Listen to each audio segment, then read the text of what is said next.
باقر مجلسی اپنی کتاب حق الیقین کے صفحہ نمبر 18 حق الیقین جلد نمبر 2 صفحہ نمبر 18 پر ایک روایت امام باقر کے نام سے گھڑ کر لائے ہیں کہ جب ہمارا امام قائم ظہور کرے گا تو وہ عائشہ رضی اللہ تعالی عنہا کو زندہ کرے گا نعوذ باللہ، اور ان پر حد جاری کرے گا، اور فاطمہ رضی اللہ تعالی عنہا کا بدلہ لے گا۔ ہم کسی ایسے جھوٹے کی بات کو نہیں مانتے جو بیٹی کے نام پر ماں کو ذلیل کرنے کی بات کرے، نعوذ باللہ من ذالک۔ ہم ایسے کسی شیطان کو نہیں مانتے جو بیٹی کے نام پر ماں کو رسوا کرے۔ ہم کسی ایسے مہدی کو نہیں مانتے جو امہات المومنین کی بے عزتی کرے، کوئی ہوگا بھی نہیں۔ اگر کوئی شخص آ کر اس طرح کی جسارت کرے، ام المومنین عائشہ رضی اللہ تعالی عنہ کا نام لے کر ان کے خلاف باتیں کرے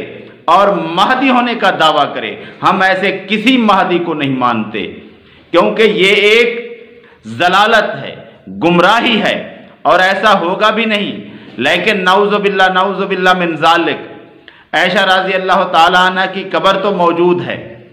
کوئی جا کر ان کی قبر کی بے حرمتی کرے، زندہ کرنا تو کسی کے بس کا روگ نہیں، وہ تو اللہ کی قدرت ہے، وہ اللہ تبارک و تعالیٰ قیامت کے دن زندہ کرے گا۔ لیکن جو شخص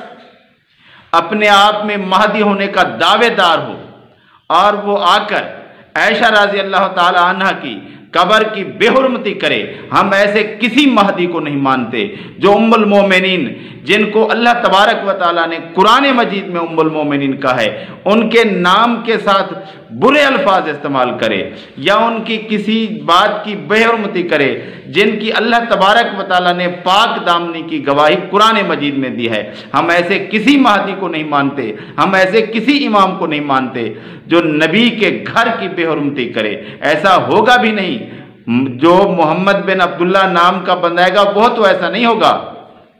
ہاں، ان کا کوئی دجال آ کر یہ کام کرنے کی جرت کرے تو ہم اس کے خلاف ہوں گے، ہم اسے دجال مانیں گے، کذاب مانیں گے، شیطان مانیں گے، لیکن اللہ کا بھیجا ہوا بندہ نہیں مانیں گے۔ ہم ایسے کسی شخص کو نہیں مان سکتے جو ام المومنین کی شان میں گستاخی کرے۔ اور یہ شیعہ تیلی پتہ نہیں ان کو ہو کیا گیا ہے، یہ اسلام کے ازلے دشمن ہو گئے ہیں، رسول صلی اللہ علیہ وآلہ وسلم کی عزت و ناموس کے دشمن، اور پھر بھی اپنے آپ کو مسلمان کہلواتے ہیں۔ کوئی شخص مسلمان ہو ہی نہیں سکتا جو نبی صلی اللہ علیہ وآلہ وسلم کی ازواج کے بارے میں بد کلامی کرے، ان کے خلاف باتیں کرے، یہ مسلمان کبھی سوچ نہیں سکتا۔ ہم ایسے کسی شخص کے ایمان کو نہیں مانتے جو نبی صلی اللہ علیہ وآلہ وسلم کے گھر کے خلاف، گھرانے کے خلاف، ان کی ازواج کے خلاف باتیں کرے۔ نعوذ باللہ، اس شخص کا ایمان کبھی نہیں ہو سکتا جو اس طرح کی باتیں کرے، اور جو اس طرح کی باتیں لکھتے ہیں وہ بھی مردود ہیں۔ اور جس کسی کو یہ لے ہیں دعوے دار بنا کر کہ یہ ہمارا مہدی ہے اور یہ اس طرح کی باتیں کرتے ہیں، ہم اس مہدی کو بھی نہیں مانتے۔